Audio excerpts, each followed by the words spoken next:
Alza tu voz, con Iván Picota y sus invitados. Todos los sábados de 11 a 12 mediodía. Alza tu voz. Aquí tratamos todos los temas del acontecer nacional. Alza tu voz de 11 a 12 mediodía por La Exitosa. Hey, Bocas del Toro. Juntos crecemos. Porque las bicicletas son ya está como Michael, el proyecto blanco, rubio. Una ciclovía para así garantizar espacio. Mercy Melay, saludos Mercy, ¿cómo estás? En los 28 kilómetros Saludos a todos. Los animales fueron tomados en cuenta. Eida, saludos. Cruces de fauna que les permitirán ir Ay. Buenos días a todos. Saludos. harán que Isla Colón sea Creo que esta lugar cámara hay que único limpiarla. para vivir y visitar. Con el progreso de Bocas del Toro, juntos crecemos. Ministerio de Obras Públicas, Gobierno Nacional. 90 millones de balboas anuales provenientes del contrato con Minera Panamá. Minera Panamá. A los distritos de Loruso y Omar Torrijos en la provincia de Colón y La Pintada en la provincia de Coclé. El gobierno nacional le cumple al país.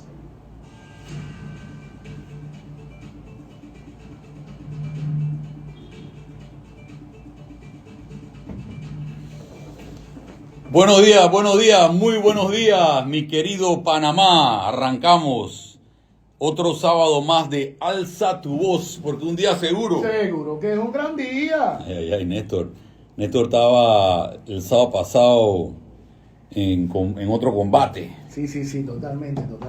Pero Néstor. ya nos repusimos, vinimos con brío y fuerza. Néstor, el sábado pasado hablaba yo de la pérdida que tuvimos, la gran pérdida que tuvimos como programa, como sociedad y como los familiares del Gran Villa. Amigo tuyo de muchos años, amigo de nosotros. De la casa, amigo de la casa, Andrés Villa. Sí, Andrés Villa tenía una lucha permanente que yo creo que fue escuchada y se hizo honor. Yo fuimos, ¿te acuerdas que fuimos a las exequias de Ernesto? Tenía mucha gente de Andrés.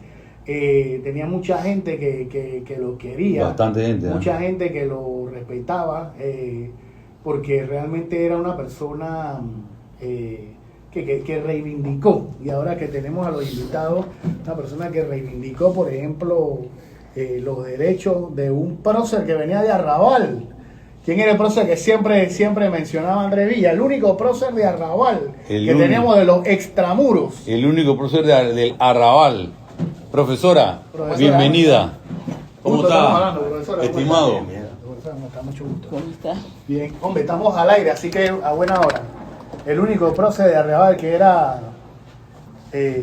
Andrés Villa, nuestro... Buenaventura Correosa, papá. El único prócer extramuro, pero hoy estamos... Profesora, hablábamos de Andrés Villa, que... ¿Ya lo conoció? Lastimosamente perdimos. Se nos adelantó. Nosotros, una vez al mes, los sábados, hacemos un programa Alza tu voz en la historia y tratamos de remembrar, de buscar anécdotas, no específicamente como los libros, Sino como los la libros, historia de la historia. sino estas personas que eran Andrés Villa, que en paz descanse, y Julio Linares, que además de escribir les gusta investigar. Claro. Entonces, pues traíamos una fecha o un pasaje histórico y se profundizaban en algunos temas o en algunas cosas que tal vez no estaban en los libros comunes que nos enseñaban a nosotros, sino en otros libros, en otras Es que partes. siempre la historia la escribe quien la gana. Entonces, Y él fue uno de los pocos que reivindicó el único prócer de Arrabal que teníamos. a Correoso. A Buenaventura Correoso, fue el juez de la Traba de la Sandía. Él nos echó todos los cuentos e inclusive hemos tratado de pelear que no tiene ni siquiera una escuela, no tiene ni siquiera una calle, no tiene nada, pero precisamente porque venía Y de fue los padrino de extractos, Belisario Porra, para que lo sepa. venía de los extractos humildes y no pues se les ha dado su sitial histórico como merece. Pero Andrés Villa Correoso. se encargó Pero de Villa sí estaba. todos los días, inclusive leí el muro de Rubén Blades. Rubén Blades escribió de Villa, Sí, porque ¿verdad? eran amigos de la infancia, desde el Chorrillo, del Plaza Amador, papá. Así que Sí, bueno, sí. esos eran los 5 minutos que teníamos, pero el día de hoy tenemos manteles largos, señor director. Mire, ¿cómo le normalmente parece? nosotros, profesora, bienvenida. Gracias. bienvenido. Normalmente nosotros... A Richard, pues, que no, nuestro amigo de viejo de la casa también. nosotros normalmente tomamos un tiempo para leer algunas noticias de la semana, pero en esta ocasión vamos a suprimir esa parte porque la verdad es que tenemos mucho que conversar, o más que conversar, pues usted darle la oportunidad de que pueda expresar muchas cosas, sentir su sentir, lo que quiere para Panamá, y pues podamos definir. En días pasados tuvimos una entrevista con el compañero Richard y estuvo pues conversando de algunas cosas, de algunos temas, de sus posiciones, su trayectoria, y pues ¿qué más? Dale la bienvenida. Profesora, sí quería adelantarle algo. El formato de nosotros es un formato muy coloquial, no es un formato de preguntas y respuestas. A nosotros nos gusta que nuestros invitados se explayen y conversen. Se sientan en confianza. Y se sientan en casa. No de que vamos para de Picota es del PRD, nos va a dar palo, no, tranquila, ya él tiene la experiencia. Señor director, Incluso nosotros hicimos un sorteo para darle la oportunidad a todos los candidatos que vengan y puedan expresar esto. Los micrófonos no le pertenecen a nadie, los micrófonos y la voz no le pertenecen a nadie. Entonces nosotros pues sí tenemos la oportunidad de llevarle el mensaje a la sociedad, y que bueno, que la tengamos usted. Yo creo que la base está levantada, el micrófono en la profesora. Ajá. Profesora, bueno, háblenos de usted. Antes que entremos en el proyecto político, háblenos de usted, profesora, de dónde, cómo surge su intención de ingresar a la política, sus inicios en la política, cuál es su filosofía, cuál es su proyecto de vida, qué quiere para Panamá, antes de que entremos en el proyecto. Alza tu voz.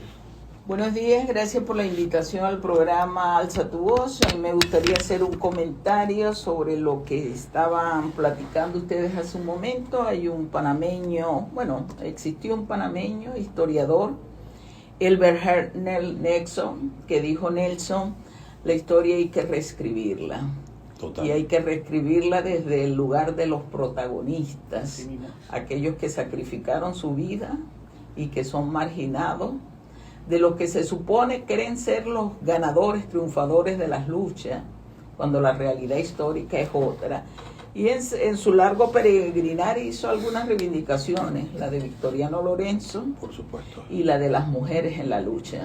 Yo creo que eso es importante, reescribir la historia desde el lugar de los que han participado y del movimiento social. Bueno, Maribel Gordón, una panameña que entiende la política no como la politiquería, no como la política electoral, sino un concepto amplio de lo que es política. Para nosotros la política tiene que ver con poder, y dentro del poder toma de decisiones. Creo que en Panamá la política se restringe solo a lo electoral, y dentro de lo electoral solo a votar cada 5 años, en sistemas que cada vez son más clientelares, menos democráticos, y que por eso hemos llamado a construir real democracia. En mi haber, yo inicio en mi vida estudiantil a participar en movimientos y organizaciones del movimiento estudiantil. Ocupo, creo que todos los cargos de dirección estudiantil en la Universidad de Panamá, en la Facultad de Economía, a través del Frente Estudiantil Revolucionario FER 29. Una vez... Profesora, nos estamos remontando más o menos... ¿A qué edad? No, ¿a qué edad no? Más o menos, ¿hace cuánto? ¿En qué época más o menos? Yo ingresé a la universidad en 1980. Ok. ¿Panameña de Ciudad de Panamá o panameña de alguna provincia? Panameña que nació en Ciudad de Panamá. De niña viví 4 años en Penonomé. Mi padre era penonomeño. Okay. Y pasé vacaciones en la arena de Chitré. Mi madre es de la arena de Chitré. De padres del interior. Así es. Ok, interesante. La relación de mi padre era obrero, carpintero, y mi madre ama de casa, una trabajadora innegable hasta la fecha, con valores del campo. Por supuesto. Que son valores honestos, de solidaridad, de trabajo, de lucha. Y creo que eso también incide en mi formación, además de mi trayectoria, mi paso por el Instituto Nacional, de donde egreso del bachiller en ciencias. Institutora. Sí, soy aguilucha, Opa. A mucha honra. a honra, todo por la gloria institutora, y seguimos en ese peregrinar de caminar para intentar crear los cimientos de una sociedad con justicia y equidad, que es mi trayectoria de lucha, y eso me lleva a vincularme luego que salgo de la organización estudiantil a trabajar con el movimiento obrero de este país, con las organizaciones sindicales en mi calidad de asesora económica. Por muchos años, creo que hasta la fecha, acompaño al movimiento. ¿Usted licenciada obrero. en? Yo soy licenciada en Economía, maestría en Política Económica y Sector Externo, maestría en Valorización Económica de los Bienes y Servicios Ambientales y en Docencia Superior. Y soy una persona que cree en el estudio. Permanentemente estamos estudiando. Profe, usted está más graduado que un... Así es. Así es. Me vinculo luego a un conjunto de organizaciones del movimiento social y gremial que me han solicitado el respaldo técnico, el gremio de docentes, cooperativistas, organizaciones de mujeres, organizaciones juveniles, organizaciones de pobladores, de indígenas, de campesinos, de afrodescendientes. Es decir, he trabajado y hemos venido participando con todas las organizaciones del movimiento social, y creo que en ese caminar hay algunos temas que han destacado. Mi participación, por ejemplo, representando desde el punto de vista técnico como economista al movimiento sindical en la Comisión Nacional de Salario Mínimo. Mi posición fuerte frente a lo que es el tema de la seguridad social en el año 2005. Los planteamientos que hicimos frente a la ampliación del canal en el 2006. Algunos quieren reducir mi participación al 2022 a la mesa única de Penonomé, Claro. pero no es la única trayectoria. No, de por eso Maribel pues queríamos Gordón. preguntarle de dónde viene la inquietud de Maribel Gordón de ver o velar sobre esta situación que se está dando permanentemente. Ya vemos que usted tiene una larga trayectoria, profesora. Yo digo que soy una mujer organizada de lucha desde los 80. Qué bien. Desde los 80. Desde los 80. ¿Dónde surge la intención de ser presidente de la República? Bueno, yo siempre he dicho que esto no es un proyecto individual, es un proyecto colectivo. No es que Maribel tiene, como sé que algunos tienen desde pequeño, la intencionalidad de ser presidente. En el caso de Maribel Gordón, no. Es una necesidad que tiene el movimiento social, el movimiento popular, sectores que buscan adecentar el país, que creen en la necesidad de construir real democracia, y que en el momento en que se está dando el proceso de inscripción en lo que han denominado libre postulación, plantean que no podemos dejar el escenario a la partidocracia, a los pseudoindependientes, a los que mantienen el país en una profunda crisis económica, social, cultural, política, ambiental, y deciden presentar una estructura de plan, más que de candidatura del plan, el plan para la vida digna. Y me solicitan que encabece esa lucha en el cargo de precandidata por libre postulación a la presidencia de la República. Profesora, ahí hay una situación que yo inclusive le estaba preguntando a Richard, porque para nosotros, por lo menos las personas que estamos detrás de todo esto, nos interesa tener, por ejemplo, algún indicio o por lo menos algún tipo de lectura. Ustedes tienen el plan ya está listo, está establecido, lo tienen escrito, lo han repartido, lo han compartido, para nosotros hacernos eco de eso, nosotros leer sobre el plan y saber hacia dónde apunta Maribel Gordón, porque para nosotros, si me lo permite el señor director, Néstor Río le habla, si me lo permite el señor director, quería yo decir de que a nosotros nos llena mucha satisfacción de que usted y Richard nos acompañen el día de hoy, porque eso eleva mucho el debate, la situación política en este país, que nosotros hemos ya conversado previamente de que hay personas que acceden al poder por el poder, pero no el poder a través de un propósito. Y nosotros queremos saber más o menos si ya ustedes tienen algo listo, algo que puedan compartir a la población para nosotros leer, o por lo menos ver si estamos en la era digital, convencer a los muchachos en la era digital de qué es lo que se está dando. Sí, creo que es importante la pregunta porque marca también una gran diferencia. Somos los únicos entre la partidocracia y los que postularon a través del mecanismo de libre postulación, somos los únicos que hemos hecho una propuesta. El miércoles 26 de julio se presentó a la luz pública en un evento el Plan para la Vida Digna, sus objetivos, su propósito, su base teórica, sus acciones, medidas, instrumentos, variables, indicadores de lo que se quiere hacer y por qué se quiere hacer y para quién se quiere hacer. En ese momento decíamos, no es un plan que surge hoy, es la recolección de la participación de diversas disciplinas. Es el recorrido del movimiento social en las calles que ha hecho propuestas, pero que además es un proceso participativo y un proceso que siempre va a seguir en construcción porque vivimos en una sociedad dinámica, cambiante, claro, y entendemos esa realización. Es un plan que tiene 5 objetivos concretos, pero creo que hay algunos elementos centrales. El primero, colocar la vida por encima de cualquier otro criterio del quehacer social. Y hemos tenido que poner apellido a la vida, vida digna, claro, porque nos las han quitado, nos las han arrebatado. El plan plantea mirar al desarrollo y no seguir en esa base de que lo que se necesita es crecimiento económico y un crecimiento que se mide por el Producto Interno Bruto.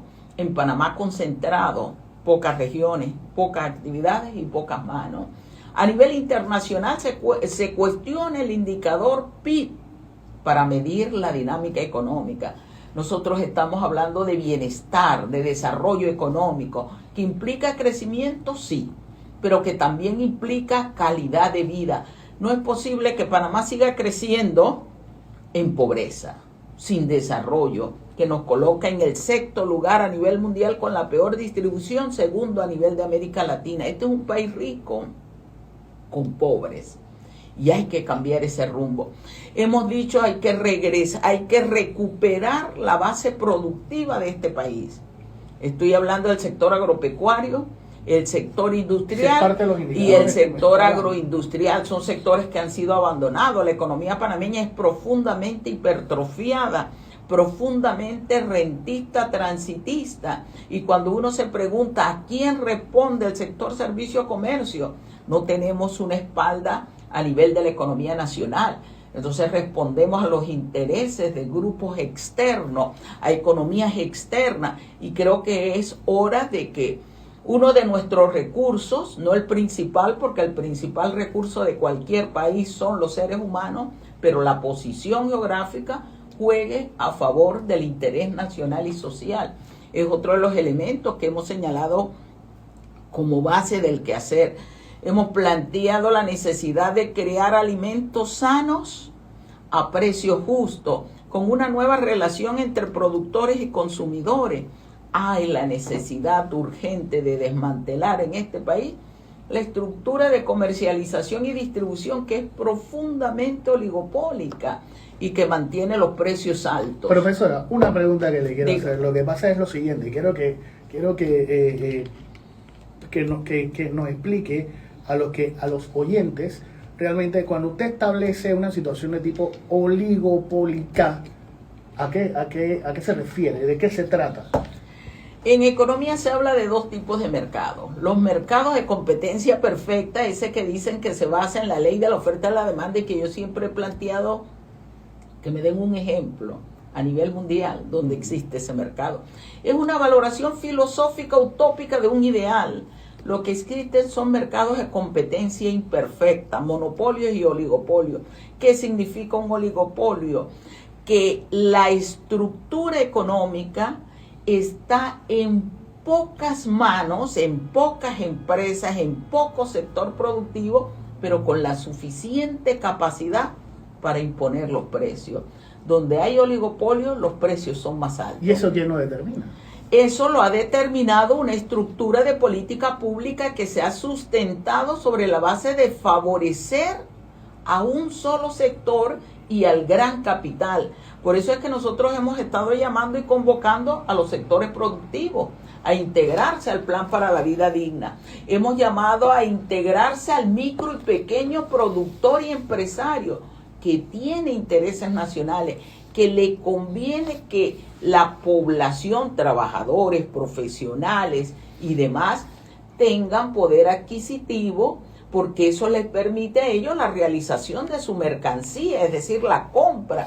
No es posible que en este país el poder adquisitivo, según la OIT, en términos de los salarios, en los 2 últimos años se haya visto reducido en 22.6%. Capacidad menor de comprar. Y eso es lo que mantiene, y lo hemos señalado, una población descontenta en la medida que sus niveles de vida se han visto pauperizados. Y eso incluye a los profesionales, a las llamadas capas medias de este país. Ahora, profesora, una pregunta que yo le quiero hacer, porque honestamente yo estoy entendiendo de que usted está planteando, obviamente, una situación de desarrollo en base a la estructura de una... como usted estaba hablando la vez pasada sobre el desarrollo, por ejemplo, de la agroindustria, ¿ok? De la agroindustria. Y cómo nosotros podemos hacer para que, por ejemplo, sea una empresa o una actividad económica que sea favorable realmente al país. O sea, entrar en competencia con Centroamérica, nosotros nos damos cuenta que es una locura. Claro, porque no tenemos una base productiva, entonces es donde nosotros hemos dicho, cualquier proceso debe estar llamado a producción de alimentos y a transformación de la materia prima, de los insumos.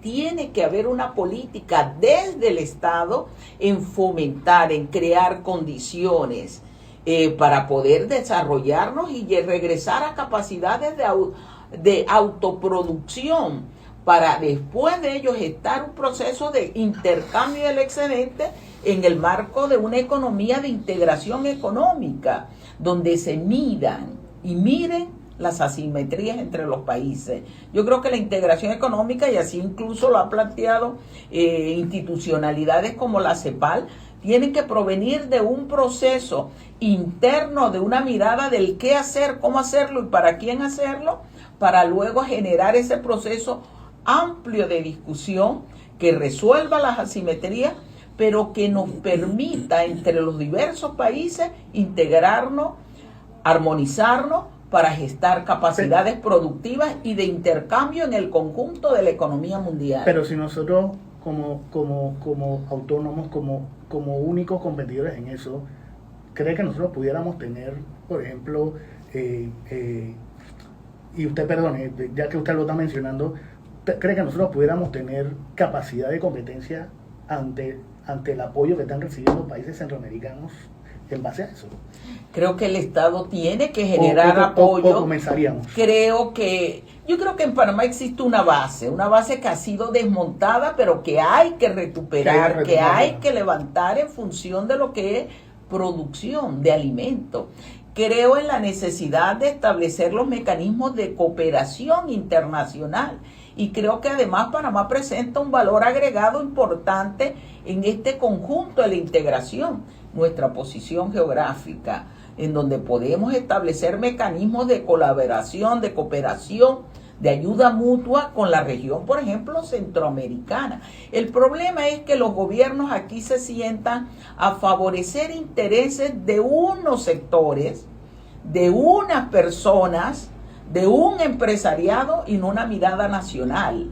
Y allí es donde los tratados de libre comercio para Panamá, la mayoría ha sido desfavorable, claro, en función de que no tenemos un proyecto nacional social de desarrollo. No, y usted me disculpa, pero con todo respeto, a veces los mismos negociadores han sido fallidos solamente con la situación de Amina, que yo estoy totalmente claro que usted no está de acuerdo, pero solamente al principio, cuando se vino a hacer la negociación de la mina, se negoció en contra totalmente de Panamá, así sea que de alguna forma dirían que se iba a dar. Ahora, profesora, una última pregunta que yo sí le voy a hacer porque sé que el señor director está ahí, pim pam, si nosotros tenemos favorecimiento, porque yo le he escuchado, si nosotros tenemos algún favorecimiento por el sector terciario, ¿por qué no plantean un mejor desarrollo? Está bien, que se plantee el sector primario, yo no tengo ningún problema, o sea, que se vaya desarrollando en lo que da, pero si ya tenemos una fortaleza, ¿por qué no la incrementamos? ¿Por qué no la mejoramos? ¿Usted qué piensa sobre eso?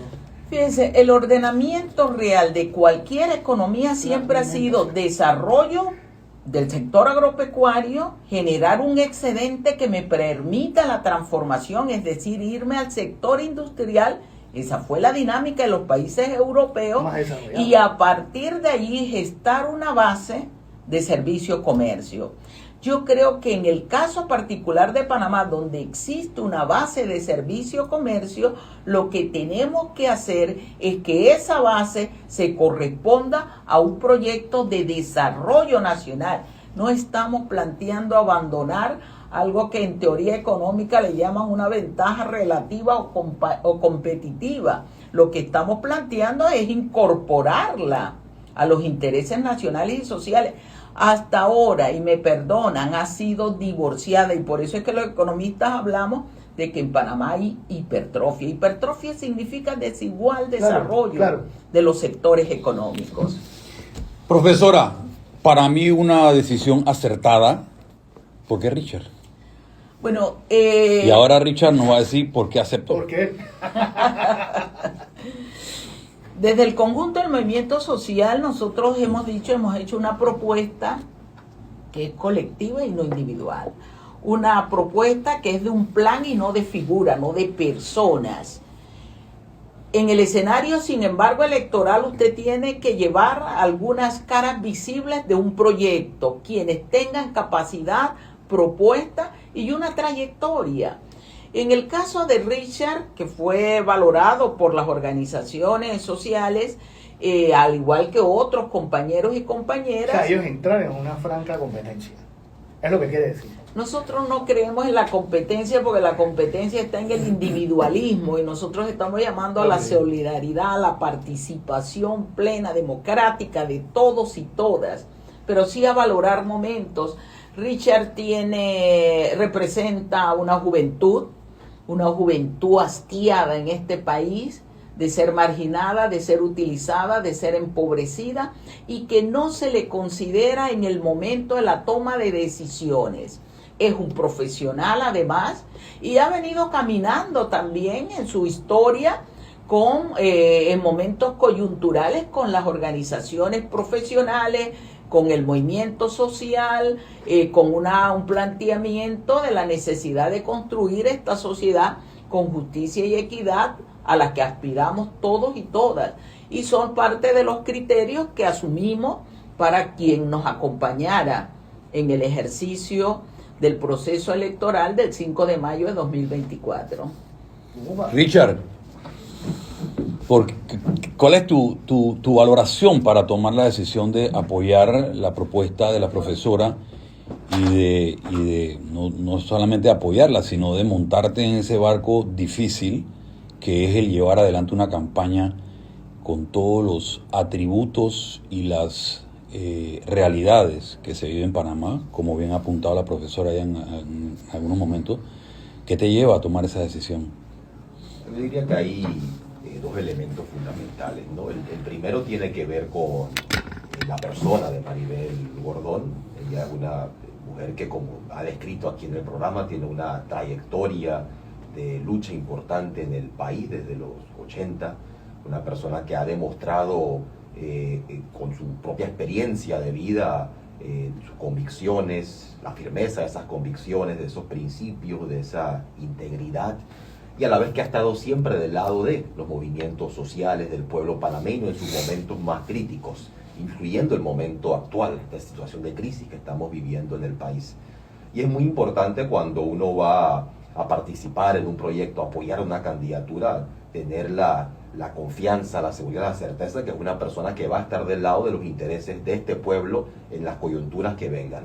y yo, al igual que los demás integrantes del movimiento social, de los militantes, activistas y simpatizantes que estamos apoyando la candidatura de Maribel Gordón, tenemos esa certeza de que a la hora de la hora es la única candidata que como presidente y como presidenta después del 2024 va a defender y promover esos intereses de la nación. El segundo elemento es uno que ha destacado Maribel, que es importante, que es porque estamos hablando de que esto es un proyecto histórico, de que este es un proceso que expresa, que representa las reivindicaciones históricas de un pueblo que ha venido exigiendo justicia, que ha venido exigiendo equidad, que las riquezas de este país sean puestas al servicio de las grandes mayorías y de un auténtico proyecto de desarrollo nacional y social. Y ante la confianza que han depositado en mí los dirigentes, Maribel, el movimiento social de acompañarla como candidato a vicepresidente, ante esa confianza yo asumo esa responsabilidad porque sé que esta es una coyuntura crítica. Y es una coyuntura crítica donde cada uno tiene un papel que jugar y tiene que asegurarse de contribuir con todas sus fuerzas para ello. Y tiene que hacerlo porque está en juego el destino de nuestro país. Nosotros enfrentamos una disyuntiva decisiva, un punto de inflexión. Seguir votando por los mismos de siempre, quienes han venido hundiendo a nuestro país, quienes han venido empobreciéndolo, quienes nos tienen como el sexto país más desigual del mundo, el segundo de América Latina, sería condenar a este país al colapso, al abismo. Y tenemos una responsabilidad de evitar eso. Y cada uno tiene un papel que cumplir dentro de esa lucha por evitar eso, por lograr que nuestro país pueda levantarse, porque nuestro país tenga futuro, para que nuestro pueblo tenga un futuro de auténtica prosperidad y bienestar. Y por eso asumo también este papel como uno de responsabilidad ante los movimientos sociales, ante las luchas históricas de nuestro pueblo y el papel que tenemos todos que jugar en el futuro de Panamá. Ahora, hay una pregunta que yo le quiero hacer a la profesora. Primero porque yo he estado viendo todo y nosotros no queremos hacer preguntas como normalmente les han hecho todos. Porque eso a mí no me cabe duda, no me cabe absolutamente la menor duda. Bueno, la profesora, ella hasta la saciedad le han preguntado la situación del Seguro Social y a mí me queda totalmente claro lo que diga. Ahora, con mucho gusto, si usted quisiera hablar sobre eso, con mucho gusto lo puede hacer. Pero yo sí lo que quisiera saber, profesora, porque, y se lo digo como ciudadano de este país, a mí la figura de Maribel Gordón y la figura de Richard Morales de alguna forma me provoca paz en mi mente, porque yo siento que son personas que de alguna forma tienen la capacidad indudable de poder llevar, sí, la equidad y todo lo demás, lo que se necesita para que este país avance, porque el dinero es de la gente, el dinero no es de los grupos elitistas. Yo estoy totalmente claro en eso. Pero a mí lo que me preocupa totalmente, y perdone que yo sea tan sincero, es hay grupos que tienen cierta no quiero ser tan duro, pero rechazo. No cierto rechazo, no quiero ser tan duro, pero sí tienen ciertos discursos de odio hacia otros grupos. Y hay veces, ya usted se lo han preguntado, estoy seguro que se lo han preguntado, por ejemplo, con el Frente Amplio de la Democracia, hay personas que vienen con una lucha beligerante que lo que retrotrae de repente, muchas veces son enfrentamientos, y la cara amable que ustedes dan hacia el frente es lo que la gente espera, porque quiere que las cosas se reivindiquen, pero que no haya esa fuerza, esa situación detrás de los discursos de odio. ¿Ustedes van a seguir con esa misma hemostasis, esa misma situación, o ustedes van a plantear algún tipo diferente de política? Y para fortalecer un poco más la pregunta del compañero, hay movimientos de izquierda y hay movimientos de izquierdas. Yo he visto movimientos de izquierdas buenos que han mejorado los índices en sus naciones, pero hemos visto movimientos de izquierdas que tienen a sus países sometidos en lo más negativo que puede tener una sociedad. En Panamá hay un rechazo, por eso te dije rechazo, que en Panamá hay un rechazo hacia un comportamiento, como él mencionaba, de agresión por parte de grupos de movimientos sociales que se transformaron en movimientos políticos. Pero estas agresiones han creado un rechazo en la sociedad que cuando lo ven dicen, no, estos no. Yo coincido con él que ustedes están tratando de lavar la cara, lo conversamos con el compañero Richard la vez pasada cuando vino acá, que yo sé que están tratando de lavar la cara y tratar de posicionar esos movimientos de izquierda en una posición beligerante de aceptación y de apoyo de la sociedad. Eso podemos esperar eso. ¿Cuál es la diferencia entre aquellos antagónicos de conflicto y ustedes dos que van a liderizar un mensaje a la sociedad de democracia? Por otro lado, se menciona mucho del que hasta el momento los partidos políticos o los políticos o las agrupaciones políticas sociales han llevado al país a un punto de inflexión, a un punto de conflicto, a un punto crítico en algunos indicadores, pero ese mismo grupo de hombres y mujeres que por alguna razón han sido electos y han llevado adelante sus proyectos políticos desde 1903 a la fecha, y también hay indicadores de éxito en esas posiciones o en esas direcciones políticas. Entonces, ¿qué diferencia a este equipo de trabajo de aquellos grupos que todo es malo y vamos a crear conflicto para llamar la atención? O sí, valoramos las cosas buenas, valoramos a la gente buena que tienen los partidos políticos, valoramos a parte de la sociedad en esta inclinación social con este discurso y no con aquel discurso. ¿Qué diferencia a esta fórmula presidencial de el miedo que puede tener algunos panameños en tomar la decisión de apoyarlos o no apoyarlos? Bueno, yo creo que cuando hay crisis, las crisis expresan contradicciones de cualquier sociedad. Las crisis pueden ser antagónicas o las crisis pueden ser no antagónicas, coyunturales. Yo creo que la sociedad panameña está expresando una crisis profunda y esa crisis profunda se refleja en relaciones antagónicas en algunos marcos, el económico, el político, el institucional, el social, el ambiental. Desde hace algunos años nosotros venimos percibiendo en un discurso que refleja oporofobia hacia los pobres. Y claro. Se cuestiona al movimiento social. Fue la matriz que condujo a la desaparición de las organizaciones estudiantiles.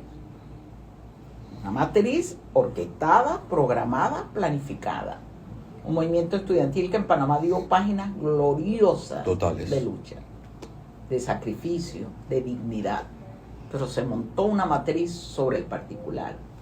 Hay una matriz sobre el movimiento social, cuyo mayor énfasis ha estado en algunos sectores, obreros, educadores, con una marcada, con un marcado patrón de odio, porque aquí se dice hay grupos violentos, pero eso es una matriz que también viene instaurada. Y sobre los pobladores, yo siempre he dicho, nadie hace huelga por deporte. En Panamá hay un proceso. Envío una carta a mi representante de corregimiento frente a un problema, no se resuelve. Se crea algún comité comunal que acude a otras instancias, a la alcaldía, al IDAN, a quienes tienen que ver con la disposición, con la recolección y disposición de la basura, con el problema de la energía eléctrica, y no se atiende.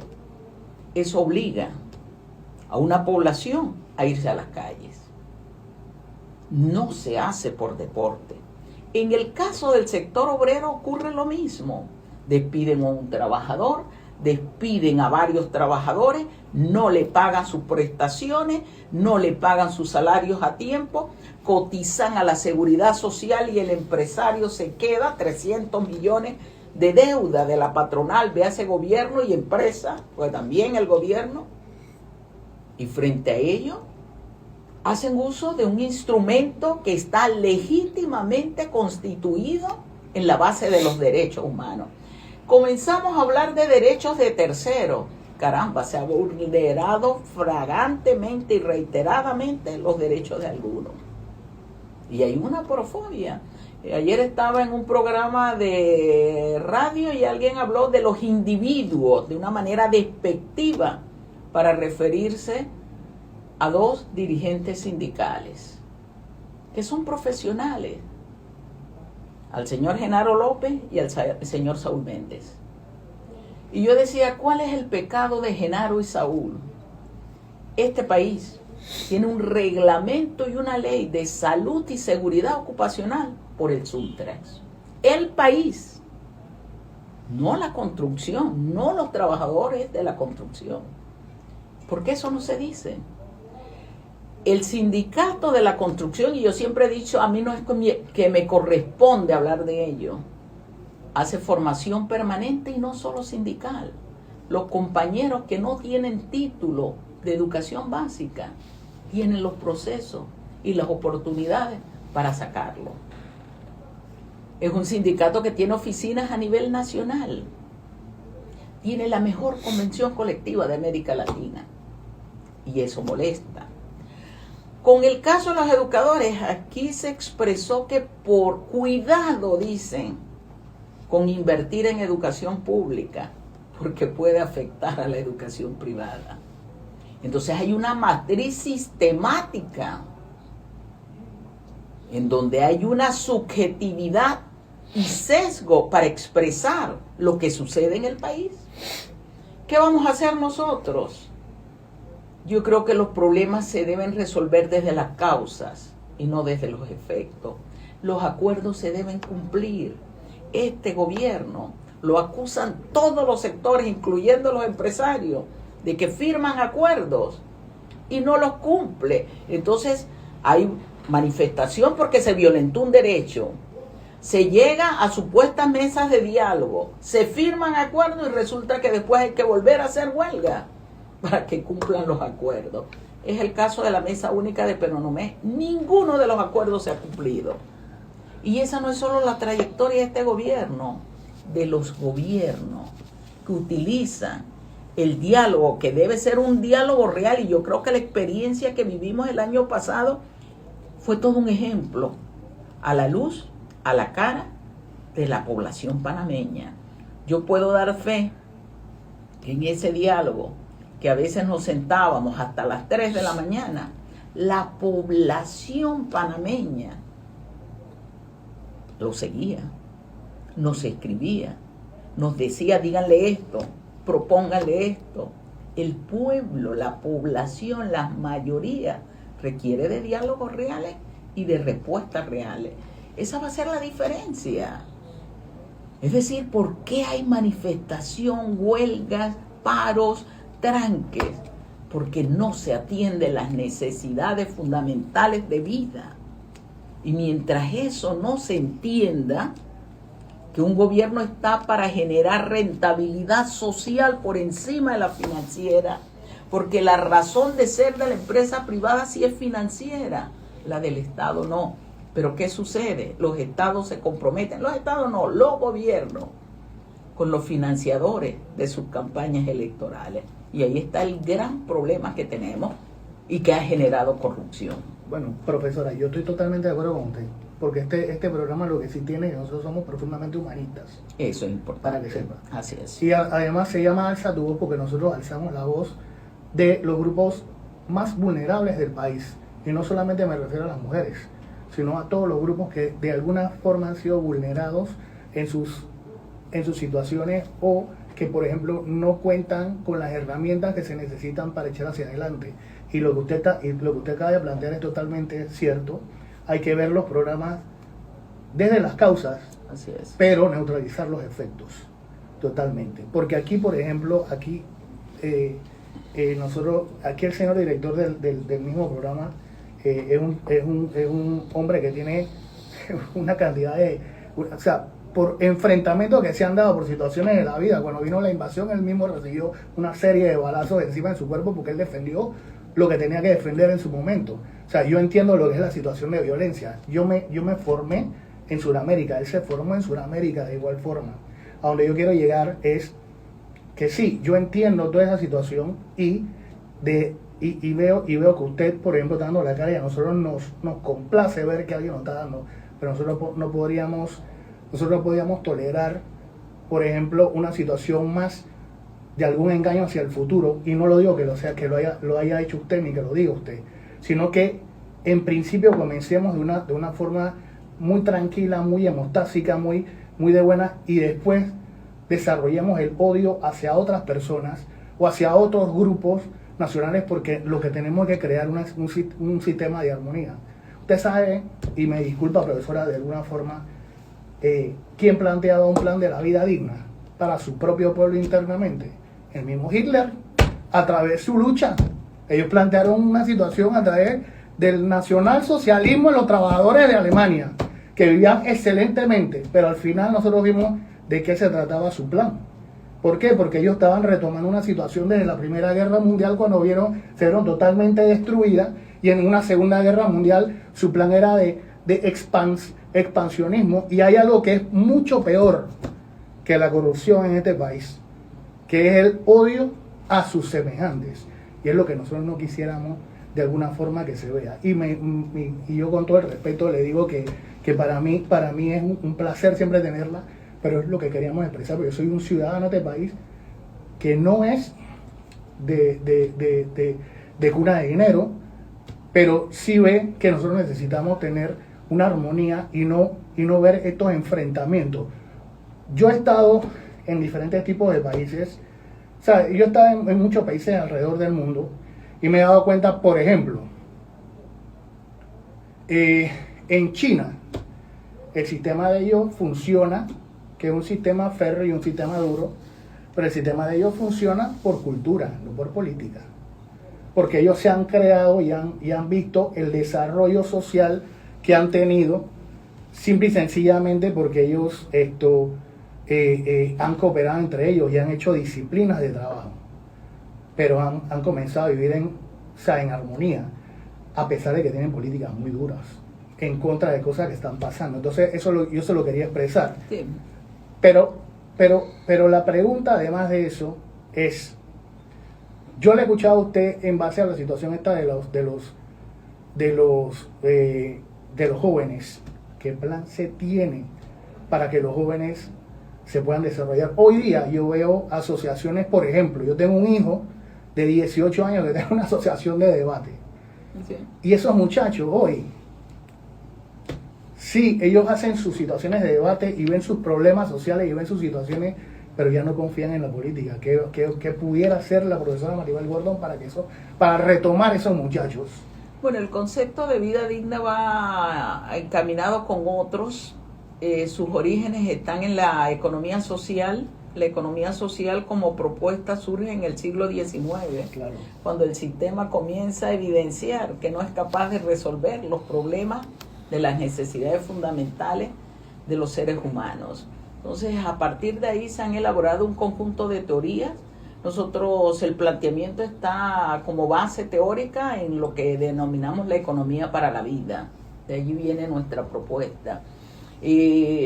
Yo creo en eso, no se puede generar una cultura del odio, pero estoy señalando cuando usted le dice a una población que clama por agua 724 y le dice, si quieres agua, ve a buscar al río, bueno, ¿eso qué es? Claro, eso es una falta de respeto. Entonces yo Eso creo es como lo que acaba de hacer el ministro del MIDA, usted disculpe. en lo que nos dijo el ministro Así del mismo. MIDA, un irrespeto totalmente frente a una incapacidad y una ineficacia de las Pero instituciones. no podemos actuar de una forma No violenta. podemos actuar allí de esa misma manera que estamos cuestionando. Nosotros hemos dicho que hay que construir real democracia. Y hemos hablado de democracia participativa. Todos los sectores, sin excepción. Cuando me preguntan los empresarios, les digo también, son sectores del país. Tienen cabida. Tienen Pero cabida, hay que reglamentarlo. conversar, tenemos que valorar y sobre todo tocar un tema que es importante.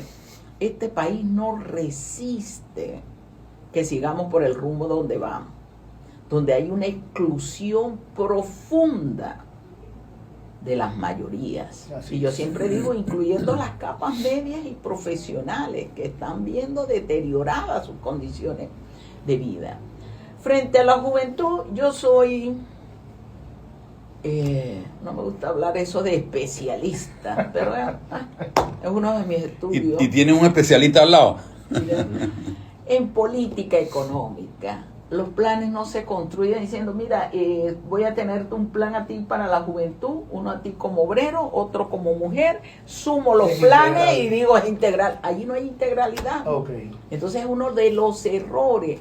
A la juventud le dicen, no te preocupes, te voy a construir un plan, van a tener su política sin recursos, sin objetivos claros, sin metas trazadas, pero sobre todo, lo más grave, sin la participación de ellos. Eso es lo que no se puede hacer. Yo creo en la participación de los jóvenes desde el primer momento, en la toma de decisiones. Y la toma de decisiones se plantea desde que comenzamos a diseñar la política económica, la política pública, donde él tenga derecho a decirme, en la educación queremos esto, pero caramba, en cultura, yo quiero la cultura del barrio. Que me diga que yo en deporte quiero especializar. Nosotros tuvimos como docente la experiencia. Le puse a mis chicos estudios de casos y me fascinó los estudios que realizaron en deporte. Y decían los jóvenes, ¿por qué no nos especializamos como hace Jamaica? Han determinado de algunas disciplinas que son base, decían ellos, para cualquier deporte. Interesante. Interesante. Eso es lo que nosotros no hemos sido capaces de desarrollar. No les ha interesado a los gobiernos, porque ya tienen recetas y lo que no podemos hacer es tener recetas. Tenemos que tener participación. Y yo por eso he dicho, mi propuesta es una propuesta para Panamá, para los panameños y para los que viven en este territorio. Puedo tomar ejemplos de otras latitudes. Bueno, China. China es una sociedad que ha logrado avanzar por un concepto que aquí se ha cuestionado, planificación. Esa era una pregunta que yo iba a hacer. Yo creo en la planificación. Aquí se eliminó el Ministerio de Planificación y Política Económica. Para mí fue un grave error. Es una receta de las IFIS y se acató. Sí. Bueno, para mí fue un grave error. Claro que Yo sí. creo que debió haber avanzado o mejorado, porque precisamente eso es lo que se necesita. Ahora yo le tengo una pregunta al señor Richard. Richard, no por nada, quiero hacerle la pregunta. Tecnología, ¿qué plantean ustedes en base a la situación de la tecnología? Nosotros aquí vemos muchas situaciones de tipo romántica, todo el mundo quiere ser abogado, todo el mundo pero en la parte de la tecnología yo no la veo avanzada. ¿Qué plantean ustedes para eso? El plan para la vida digna, como bien ha enfatizado Maribel, se está planteando potenciar los sectores productivos de la economía, la industria, la agroindustria, la agricultura, pero para que esto sea posible es imprescindible también desarrollar la ciencia y tecnología, es decir, que haya una inversión en innovación, en conocimiento. Las industrias del siglo XXI son intensivas en conocimiento y es fundamental que logremos un mayor desarrollo de las capacidades productivas del país para que podamos producir con valor agregado. Eso además implica que nuestro sistema educativo tiene que estar en función de las prioridades de desarrollo nacional y social y de esa estrategia de desarrollo que se está planteando. Ahí entra la integralidad, que la educación, que el planteamiento, que todo ello entre en función de una planificación a corto, mediano y largo plazo. Eso nos permitiría, además, anteriormente se había hablado de la agricultura, y en la agricultura también es fundamental que podamos incorporar la tecnología, que logremos mayores eficiencias en el uso de recursos, que también tiene un impacto ambiental, una mayor eficiencia en el uso de la energía, y ahí también eso nos hace un puente a la necesidad de cambiar nuestra matriz energética, que es una matriz energética, energías limpias, energías renovables, que además permitiría abaratar uno de los principales costos que tiene la industria en Panamá, porque ahí entran los oligopolios que hay en el sector energético, cada vez encarece la luz, no solamente para los hogares panameños, sino también para la industria. Somos uno de los países de la región con el costo de la energía eléctrica más cara. ahí uno ve la necesidad de una estrategia de desarrollo nacional que tome en cuenta la inversión en conocimiento, pero también el cambio de la matriz energética, también una transformación de nuestro sistema educativo para que todo ello pueda complementarse. Y ahí también entraría la necesidad incluso de ese proceso de integración con otros países de la región. Nuestra es una economía, evidentemente. Tú una vez me hablaste sobre el triunfo que tuvo China, ahora en base a la situación de la disciplina por los intercambios de tecnología. Sí, ¿En Panamá pudiera darse algo así? Sí, definitivamente. Panamá, en conjunto con los demás países de la región, de Centroamérica, el Caribe, de Latinoamérica como un todo, necesitan poder utilizar sus recursos en conjunto para lograr que estos procesos de investigación y desarrollo puedan alcanzar un mayor nivel.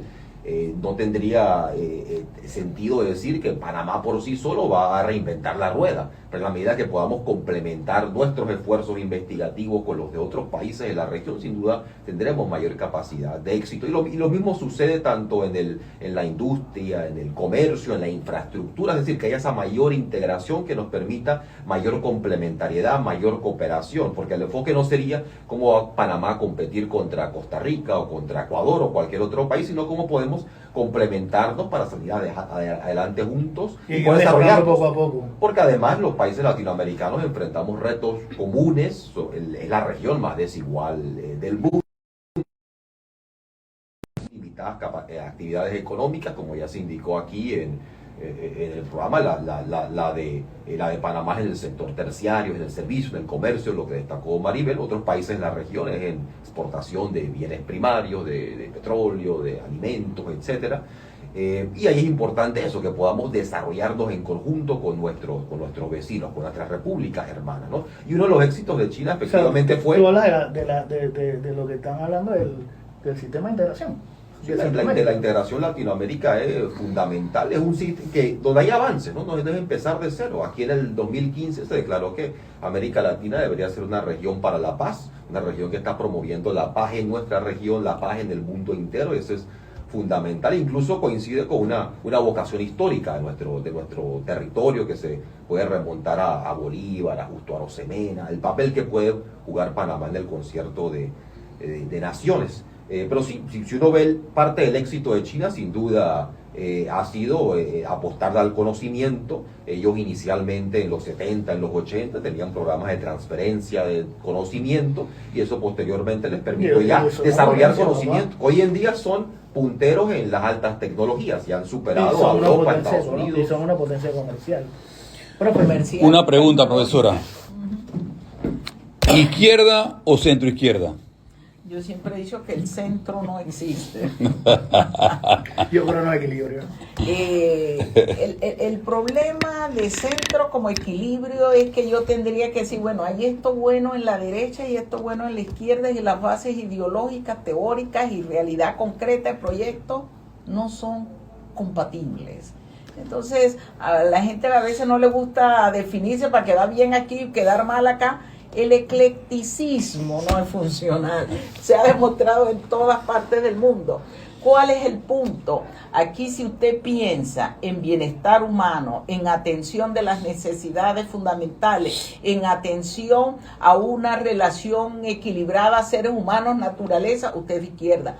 El mensaje es claro, solo la izquierda se preocupa por los problemas nacionales y sociales. Una pregunta, y esta pregunta es una pregunta... ustedes pues pueden entender que algunos gobiernos de izquierda han dado el peor ejemplo hacia una, tal vez, no sé. La pregunta es si ustedes valoran en algún momento los comportamientos de algunas otras territorios, algunos otros países que pues son criticados o son señalados o creemos o nos venden al resto una mala información de aquella izquierda, porque también he visto izquierdas muy buenas. China, he visto también Brasil, he visto un México que sigue repuntando, pero también hemos visto un Nicaragua, también hemos visto un Venezuela que tal vez puede tener su propio desarrollo humano. que pueden llevarnos al resto de mortales a tomar una decisión en contra de una propuesta como la que ustedes quieren liderar. Claro. Ustedes valoran, han analizado y se señalan cuando hay este tipo de realidades? Nosotros siempre lo hemos dicho, valoramos todo el contexto mundial, entendemos las matrices informativas, por ejemplo, yo creo y lo he dicho con fuerza en la autodeterminación de los pueblos, eso es un principio del derecho internacional. Creo que en procesos de paz, que es lo que estamos levantando, y eso me lleva a un tema fundamental, el debate que deben existir en los diversos países sobre sus problemas internos, dialogar, buscar consenso y establecer mecanismos de convivencia. Yo valoro todos los países, incluyendo a los que invaden permanentemente al resto del mundo. Aquí fue, Profe, se nos está acabando el tiempo. No, pero profe, una pregunta. ¿Ustedes creen en la concentración del poder o en la separación de los mismos? Fíjate, yo creo en que hay que planificar. El poder para mí es toma de decisiones. La toma de decisiones nosotros estamos llamando a la participación. No puede concentrarse los poderes. Aquí se habla que de los poderes y nosotros lo que vemos son unas estructuras de poder económico y político estableciendo qué es lo que se va a hacer en este país y no para la mayoría, sino para esas élites. Entonces hay que participar. Yo estoy llamando a un Estado de Derecho, a una real democracia participativa. Ese es el escenario del Plan para la Vida Digna. ¿Quién va a financiar el Plan para la Vida Digna? ¿Quién va a financiar la campaña política de la profesora? La campaña política de la profesora hasta ahora se ha financiado con los recursos nuestros. Compañeros, amigos, familiares, Maribel Gordón, creo que aparezco como una de las mayores donantes. Está reventada, está reventada. Estoy reventada, pero hemos dicho, frente a clientelismo y chequera, dignidad. Ay. Bueno, Profesora, para que se despida, nos quedan 5 minutos. ¿Qué le ofrece a su electorado? ¿Qué le dice a su electorado en palabras? ya se nos quedó la educación, pero Y, eso y- para la próxima. y puede darle un mensaje a la gente que está tomando valoraciones y está analizando sus candidatos. Seguiremos llevando adelante el proyecto que ha sido construido desde sus luchas, la lucha comunal, campesina, indígena, afrodescendiente, mujeres, jóvenes, la lucha de los obreros, de los pequeños empresarios, de los productores, de las capas medias. Tenemos una propuesta, es la propuesta que estamos construyendo y hemos construido con ustedes frente a el clientelismo político que va a imperar. Nosotros hemos llamado a hacer lo que siempre hemos hecho, ese caminar por la campiña, por la comarca, por las comunidades, esa conversación cara a cara. Vamos a construir juntos una propuesta que se va a hacer sentir el 5 de mayo, la propuesta del Plan para la Vida Digna.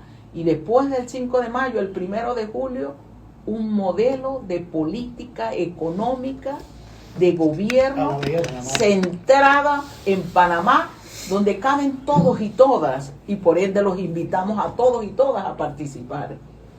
Bueno, yo muy contento de tenerla aquí, también a Richard, este es su micrófono siempre, yo creo que hay que seguir, hacer una segunda vuelta. Hay que hablar de educación. Hay que hacer una segunda vuelta, vamos a esperar que vengan todos y después hacemos otra vuelta nuevamente ya con algunos detalles que se nos hayan ido, algunos planes, algunas informaciones que tengamos ahí, pero sí, le deseamos pues el mayor de los éxitos a ambos. Sabemos que la lucha no es fácil, la lucha es una lucha pues en situaciones, una realidad que tenemos en Panamá bien difícil y que pues exhortamos para que ustedes sigan llevando ese mensaje adelante. Es necesario. El resultado no sabemos, nadie tiene la bola de cristal, pero es necesario el balance, es necesario las ofertas, es necesario las propuestas, y escucharlos a ustedes pues le da un poco de tranquilidad a mucha gente, ¿no? ¿Qué es lo que van a hacer, qué es lo que van a desarrollar y cómo van a llevar adelante un plan de gobierno, un gobierno si el electorado los elige. Así que muchas gracias, profesora, bendiciones y nos vemos, porque un día seguro. Seguro que es un gran Chao, día. nos vemos, hasta luego. Hasta luego. Ya, profe, excelente.